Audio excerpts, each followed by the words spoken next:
policies and informed consent with you, and then we can get started with some questions. Okay. So basically the practice policies that we have is that we ask for clients to let us know at least 48 hours in advance if you need to cancel a session or change it. I have more so of a 24-hour rule. If you just let me know prior to the appointment, then that is okay. No shows, and so like if you miss and don't reach out, then you may lose like your spot in the week if we have like a scheduled weekly meeting. But feel free to reach out if you ever have if anything comes up. Okay. And let's see. So I'll go over informed consent with you. So that just means that everything we talk about in this room, well, this space, remains confidential, so it doesn't go anywhere. The only times that I would need to break that confidentiality would be if you seem to be in harm's way, or you seem to be at risk of hurting yourself or others. And in those cases, I would most times talk to you first, see where we're at, see what the best route for you would be to get the best support. That's it for informed consent. Any questions with that? And then I have a few questions that we ask everyone just to kind of get a baseline, and then we can go into the intake. Okay. So the first one is, do you have any current or prior thoughts of wanting to hurt yourself? No. Any past hospitalizations? No. And then any recent or current episodes of psychosis? What do you mean? What does that mean? Psychosis is when it's like a state of delirium and usually requires hospitalization. Oh, no. Most times when people ask what that is, it usually means they haven't.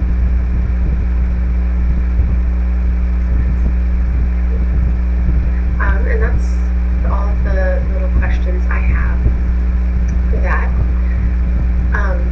So I have your intake form pulled up, and so I have read over it, but I wanted to give you the space to maybe just talk about like what brings you here and maybe what would make you feel comfortable in this space.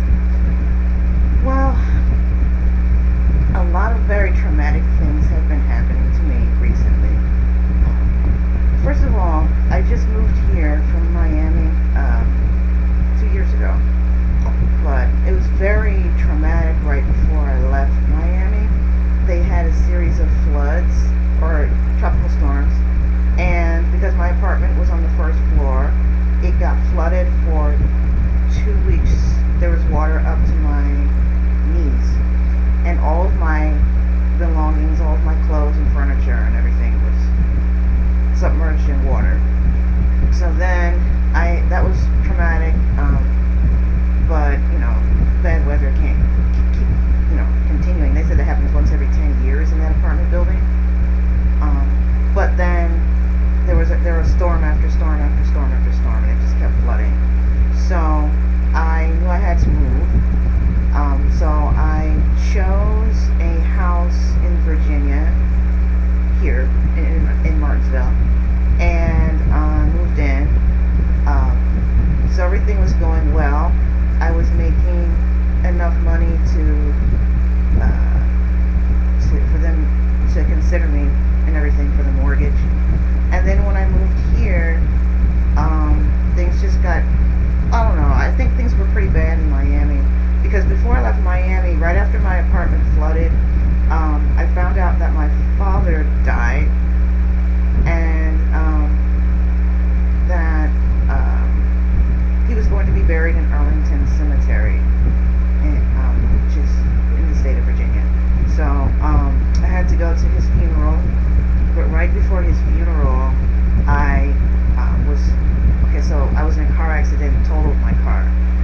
spent most of my money on my car, new car, because at the time I had like a rent control sort of situation for my condo, and so I didn't have to spend all my money on my apartment, on my condo, and so I got a brand new car, and everything was fine for about 4 years in my car, and then like right after all the storms happened, I was coming through a familiar intersection, but I had experienced some issues at the intersection because it really was an illegal turn.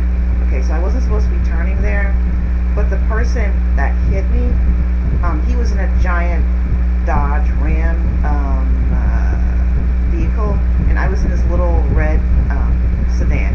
And he said he saw me look the wrong way when I was turning, and then he just kept going because he said he knew he had the right of way. So even though he saw me in the middle of the intersection, I looked the wrong way, so it's my fault. So he just kept going and hit me. He didn't try and stop or honk his horn or anything like that. And so, you know, without knowing the mindset of the person, he was coming, going straight, and I was turning left. But if he saw me, he shouldn't have continued to go through the intersection and hit me. He should have stopped. He should have honked his horn. He should have yelled something. No, he said he knew he was right, so he kept going. And this man is an immigrant. He doesn't speak English. So, I mean, I'm not saying that to be derogatory in any way against immigrants. I'm just saying that he didn't speak English. So maybe he didn't understand that when you see someone in the intersection, even though you have the right of way, you should honk, you can yell, you can do a number of things. He saw me look the wrong way, so he kept going. So he could have avoided the accident, but he'd rather ram his giant full-size van into my little tiny sedan. And this was his work vehicle. He was working for a car dealership around the corner, or not too far from my house. And it's not his car that's being totaled. So, well, his car was totaled, but he's not going to get hurt because he's in a giant van and I'm in this little tiny sedan. So he just kept going. You know, he knew he wasn't going to get hurt. Right, like. So, don't you think that that's a traumatic experience that could trigger? I mean, I had PTSD from previous experience that I had in going all the way back. But couldn't that trigger something? Those two series of events together? Yes, absolutely. So, do you feel like it does? Yes, I feel like, okay, so the flooding was okay because it can't keep raining forever. And then I was looking for another apartment. And then, okay, new car totaled. Okay, so that's, at least I didn't get hurt. And so then, oh, I forgot to add, right around the time that my car had totaled, I lost my job. So I was working for a vacation company, a very popular one, in the Miami area, and I was doing very, very well. And suddenly, because of the floods, it's an internet job, sort of like what we're doing right now. I lost access to the internet and power for a couple of days because it was almost like a hurricane, but it was a tropical storm or something like that. So for like 2 weeks, I had no access to the internet, no power. So my job couldn't contact me, and I tried to explain it to them, but it wasn't everyone in the whole city. It was just certain areas. Like, so my apartment was on the first floor, so it got affected, but people on the second floor, people on different parts of the street did it. So I tried to explain that to my job, and they came up with some type of technical thing, like I logged on from the wrong location or something like that. And so that was like I never got back inside my account because it's an account like this, but you can't log on from a different location. If you do, then there's this HIPAA or something like that audit. They audited it and they said that I can't log on from, or they have to prove that I logged on from a certain location in order for me to go back inside my account. So for technical reasons, I could not go back inside my account. That leads to my job. So my job didn't have any choice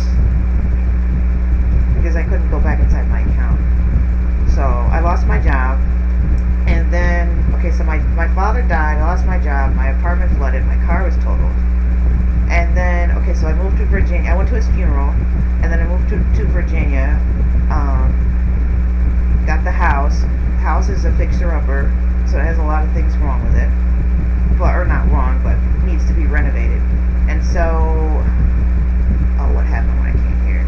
It was terrible when I came here, or not terrible, it's just okay, I didn't have a car. So, that accident doesn't go away for a certain amount of years, for like 3 years. So if I wait 3 years, the insurance goes back down, and so forth. I didn't intend to wait 3 years. It just made more sense to me. So I got an SUV because I thought it'd be safer. And about 2 weeks after I bought the SUV, a bunch of, they're called black wasps. There's a nest that's, I don't know, in my window or something like that. And all of them started coming inside the house and flying around when I was working, because I got a different job, but it doesn't pay as much here. So I tried to kill the wasps because they kept coming in all over and over and over again all day. And I climbed up on a ladder to the very top of the ladder, which was silly because it's an indoor ladder first. Second of all, the ladder was bent or crooked or something like that, so it's uneven. So when you climb on it, it rocks from back and forth. So I was able to climb all the way to the top of the ladder and kill the wasp nest, or so I thought, that were on the roof. But then when I tried to climb back down, I fell and broke my arm. It was displaced. The bone was moved all the way over, and I had to go to the emergency room, and they had to pull the bone back and realign it, and they said I need surgery and everything like that. But still haven't gotten a surgery. I'm just wearing this cast. This is the cast. Well, this is the third. First I had 2 casts, and this is a brace. So I have to wear this for another month. And I can't do anything. You know, I can barely write my name with my right hand now. But before, the cast was all the way up here, like past my knuckles, and I couldn't move my hand or drive or anything else. So all of this, can you explain all of this bad luck? Is it me thinking negative thoughts, or, you know, oh, I'm gonna fall? Because my pastor fell and broke his arm, and they talked about it at church. And then, I don't know, was that like a negative sort of impending doom sort of thing? Like, ooh, what if that happened to me or something? Like, I don't know. But can you explain, like, just a series of bad events? Can you, is it me? Am I being negative or in my thought pattern, and is this causing, I don't know, explain it. Can you? I can, so I think that each individual's experience is unique. So whatever I say or reflect, you may know better or know best. I guess it's maybe what you believe in. Like, do you believe in reoccurring events happening like that? Or do you believe in just chance? I think that, well, I believe in this, that there is a spirit world that exists, and maybe the spirit world can affect the physical world, but I don't know exactly how. But like negative spirits or energy or something like that can sort of like, not like poltergeist, but like more like just like sort of a negative vibe, and then one thing after the other after the other. I don't know, but how does psychology explain it? I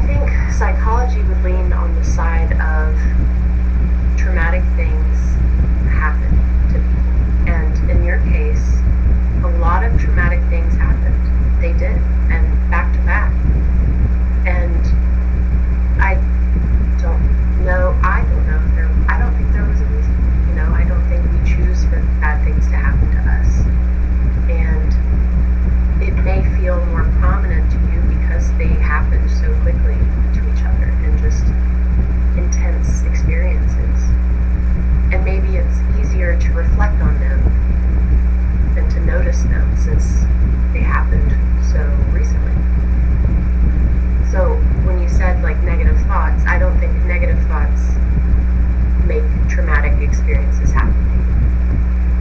But I think we can get into a place where we only see bad.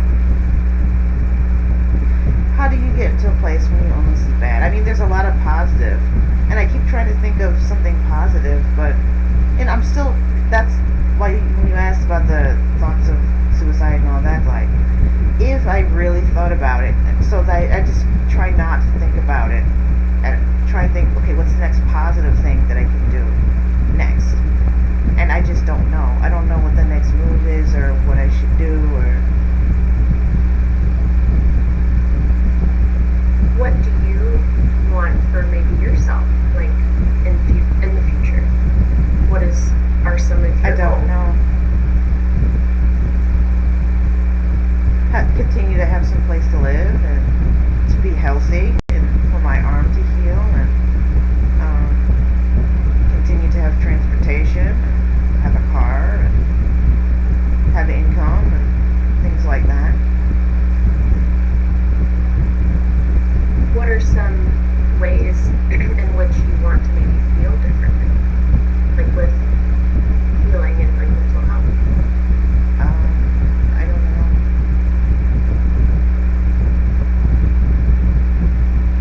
Oh, to read the paragraph? It goes way back with so I started doing counseling in 2000, 2006, I think. And this was when I was living in my hometown where I was born, where, okay, so I just finished university, and okay, there are a lot of snowstorms and things like that in the area. So one day, and this is, again, I didn't have a car, and that's a whole issue with my family and everything else. But I was stranded on campus, and there was this massive snowstorm for 3 days. Nobody could drive on the streets or anything except for this, maybe the city bus and the subway. That was it, I think. But I think they had a driving ban or something. So I was trapped on campus, and in the library was where I was when the whole thing happened. I didn't even realize it happened until, because it took away all the power and everything. So when I found out what happened, okay, so then the university police came into the library, dragged me out in handcuffs because I wasn't supposed to be there. I didn't understand why I wasn't supposed to be there. I didn't know there was a driving ban or this or that or this big blizzard. I know there's a blizzard, but there's a blizzard every other day where I'm from. So they said, okay, you weren't supposed to be there, and so on and so forth. So basically, they charged me with something, and it wound up, I don't know how, like maybe I didn't go to court, or maybe there was a fine I had to pay or something, but they charged me with something, and it wound up on my record. So there's an FBI report that shows up from 20 plus years ago, or 20 years ago. It says misdemeanor or something like that. And I don't know exactly, like, it has something to do with that, being at the library or using my bus pass or something. But then I can't get rid of it. Or I probably could get rid of it, but I don't know how. So then you're not even sure like what the charge is. Well, they said I have to come all the way back to the university court or something like that, and they don't have a court, but come all the way back to that city, go to the courthouse in person, pull the file, and then look through the file to find out what it is. And I'm not going to do that because it's 2,000 miles away, and I don't want to go back there.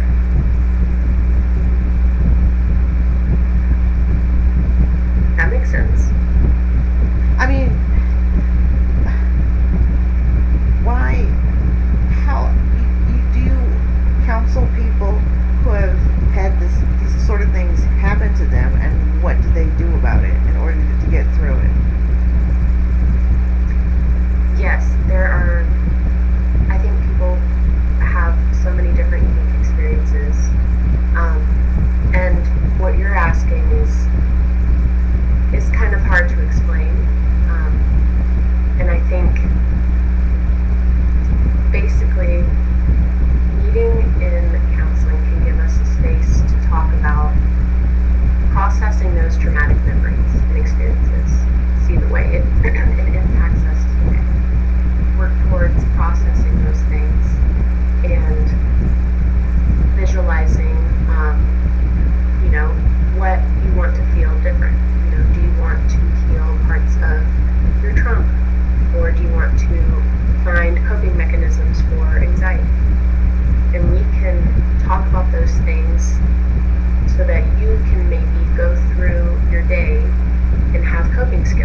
is all that will happen to me.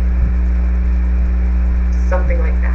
So changing the way you perceive things, I think, is another way. So I think maybe talking can actually, normally when I'm thinking about this, I'll start crying. But sitting here talking to you, I haven't burst out in tears. So I guess it's helping the situation. So can you just tell me what coping mechanisms are used for people who have gone through a series of traumatic events? Give me like more than deep breathing or what was the other thing you said? Reframing thoughts. Oh, okay. So what is that? Tell me more about that. So, well, it's just in relation to trauma. It's more complex, I think. It takes time to, you have a memory or an experience that was traumatic. So we look into that. We process what happened. We kind of accept what happened. We talk about it. And then we find ways to live again, essentially, through that trauma. So, for example, creating boundaries for yourself, like in relationships, or bringing in positive energy towards yourself, so like positive self-talk is a good way. And I think, does that make sense so far? Yes, but can you give me examples more like positive talk? What is that? Positive talk, so would be, so you know how throughout our day we have a little voice in our head, or we're always thinking. Sometimes those thoughts can be negative, and they can get cloudy, or we can do it without thinking. So we can go throughout the day and say, I didn't do this right, or I look bad today, I'm going to fail. We can catch on to those things and kind of alter them. So creating more positive thoughts helps us feel more positive about ourselves. So rather than those negative thoughts that you just listed, what would you say instead? I would say, like if I caught myself saying I look so bad today, I may take a pause, see what's happening, what else, what external factors. What would you say instead of saying the negative thing? Because you just listed negative things. So what are the positive things that you would say? Not about your looks, but let's not even, in general, but about things that are significant in life besides that. I mean, what are the positive things that you would say? I guess it depends on the situation. So I would reframe it. So I wouldn't ignore the fact that I felt that way, but I would look at it a different way. So I would say, like, I got through that bad situation, and I'm still here. Or, yes, it hurt me, and I'm still going to go forward. Besides that? Yeah. How do you mean? No, you just gave 2 examples. What are examples that you would use on a daily basis? You said deep breathing. What is it called? Positive, or what thought? What? Reflecting, or what? Positive self-talk. Oh, positive self-talk. Okay, so okay, so do you say this out loud, the positive self-talk, or do you say it, inside your head, like you're remembering a poem or something? You can do either. I guess it depends, like if you're out in public, you may want to say it in your head. I usually say it in my head. Say what? I'm going to go forward. Say exactly what? Give me more examples. Okay. So, for an example, if I go out of the house and I'm worried about seeing my ex, I will say,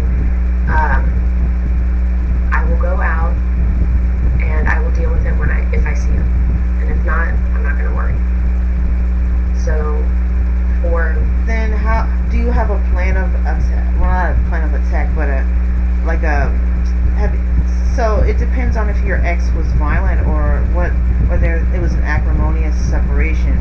So um, you have to have some type of plan that's going to happen if he's violent, but you can't constantly be thinking about it all the time. So you would have to think about it as somewhat so that you know what to do, but not, what would you call it? Thinking about something you're not supposed to. Is it OCD or something like that? Mm-hmm. Like Explain. compulsive thoughts. Yeah, exactly. Yeah.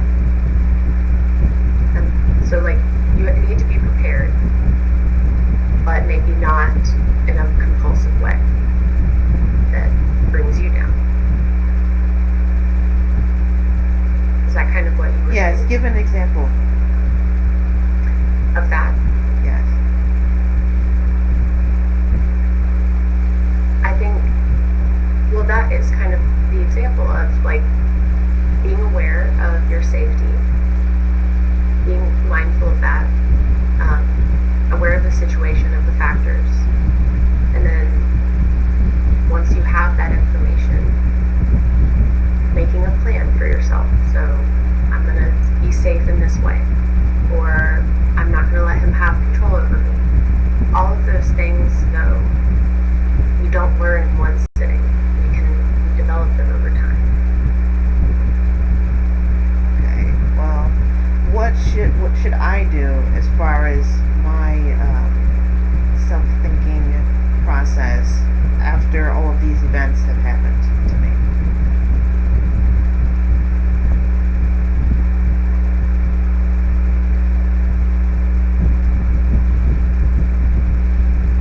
I don't know if I can give you that answer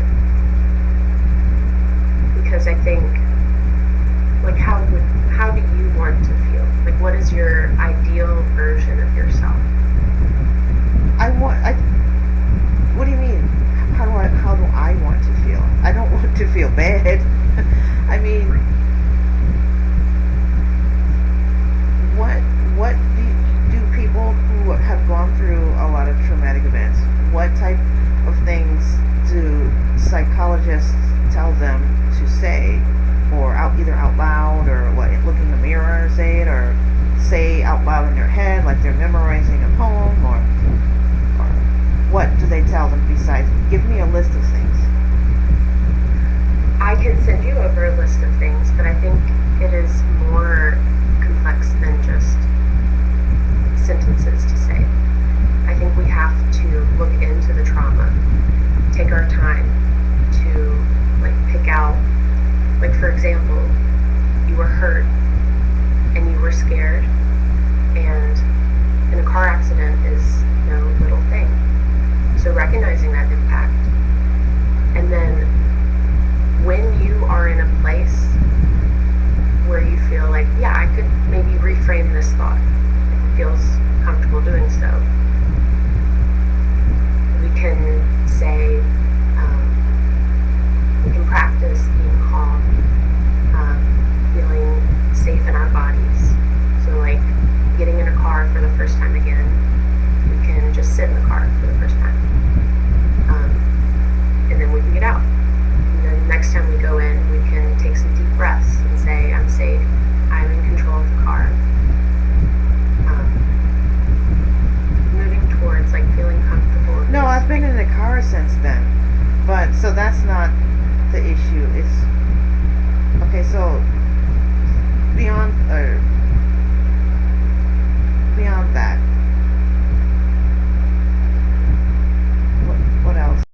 supposed to know.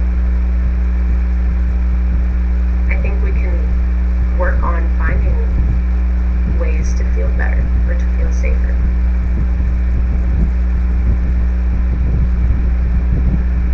What would that be? Give me some examples. An example would be that you go throughout your day and you feel less stressed than you did a year ago. That would be an example of progress. You recount a memory and it doesn't hurt as much, or you don't feel as much blame or guilt. You feel more healed. That's an example of growth.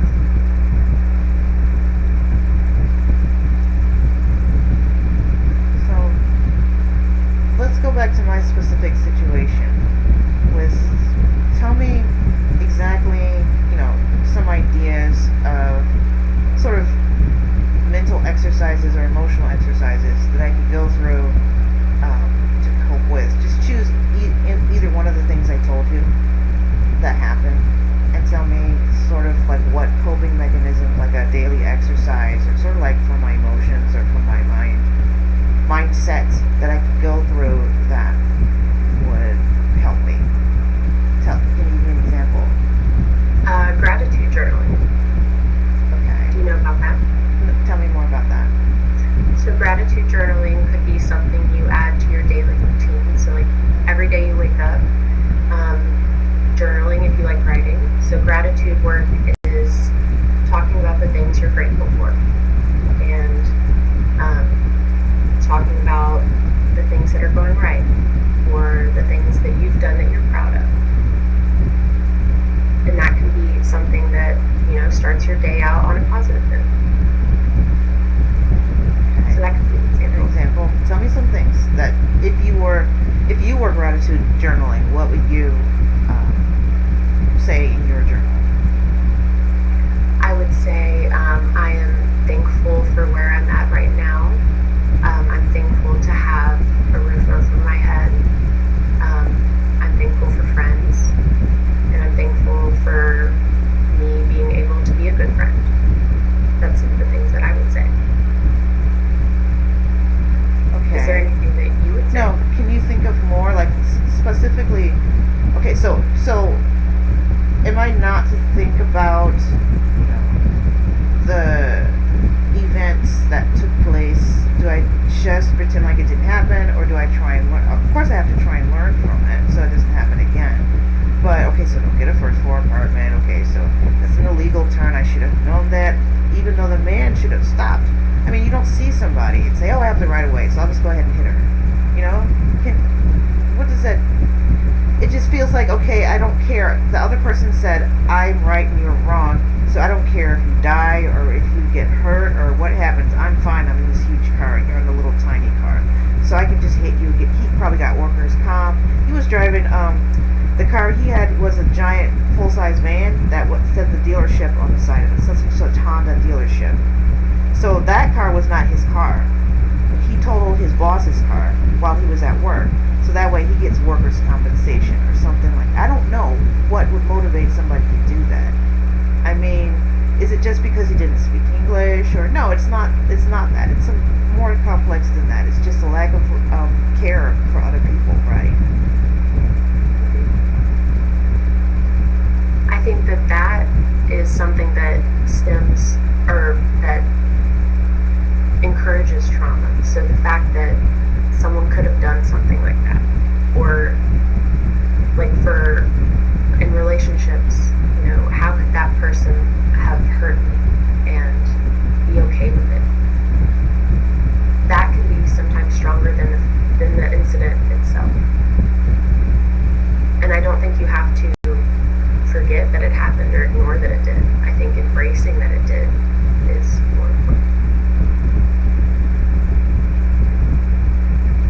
So embracing the fact that it happened, of course I can learn from it, but I can't prevent it. I mean, if ever I come into a situation where I look the wrong way or I make a mistake, there's always that probability there that there's somebody else out there who's laughing. They're happy you made a mistake and they're going to keep going and they don't care if they hurt you or not.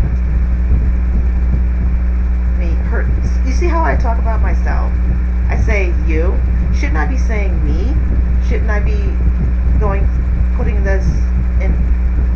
Explain that to me.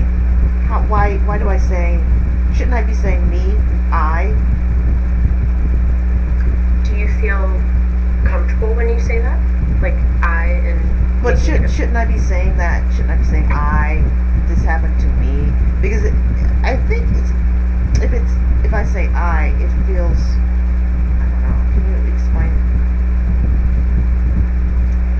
I don't think there's a right or wrong way to express yourself, but maybe that it saying I kind of makes that connection a little closer. So like this happened to me, and it's kind of a reality thing that is scary.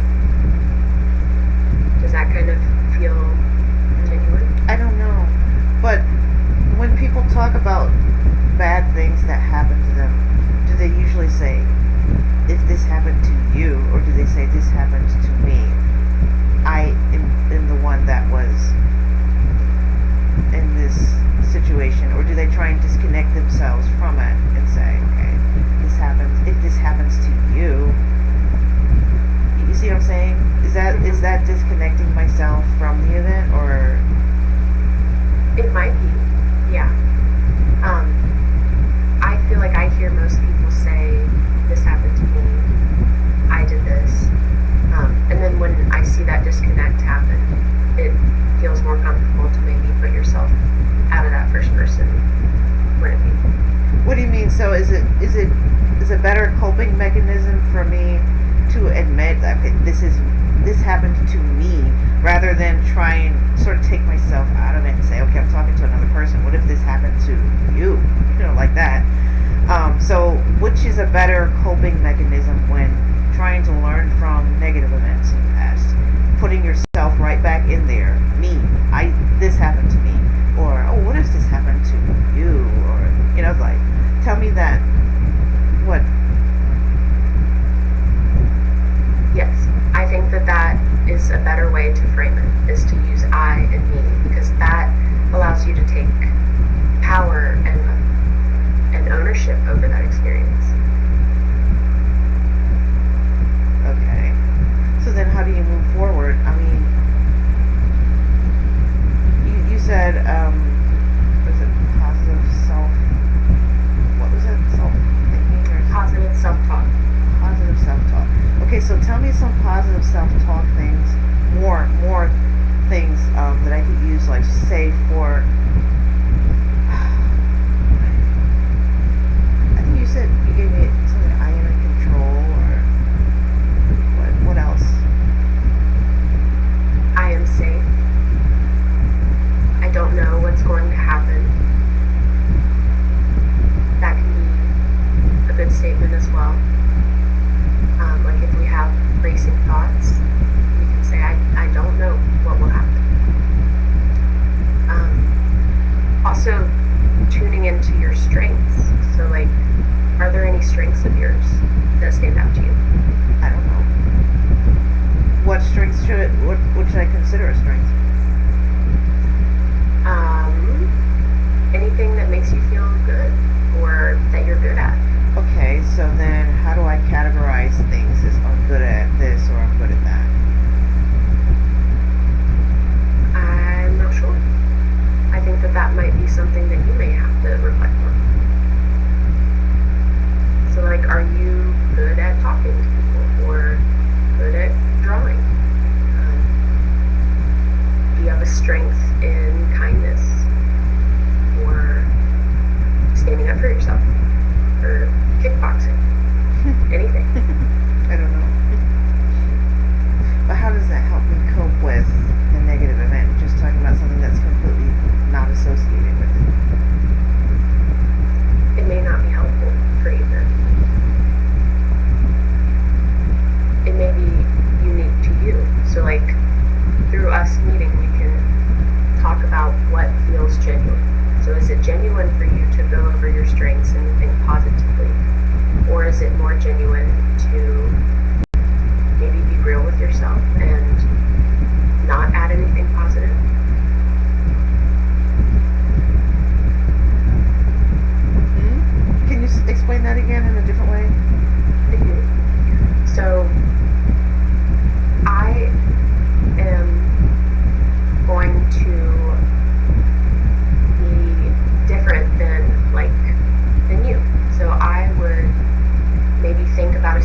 negatively about things and it puts me in a better headspace.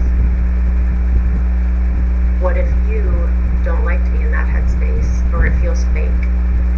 And so that could be an example of just people are different, and so we have to find those ways that feel genuine. Such as, what feels genuine to you? What feels genuine to me? Or, in general, that you've counseled a lot of people. So what typically do people use? What do they say that feels genuine to them? Some people communicate with people who have harmed them in the past. Some people, they fixate on the wrongs of others and they create changes in their lives that help them. So moving out of a house that they want to get out of, or changing a job.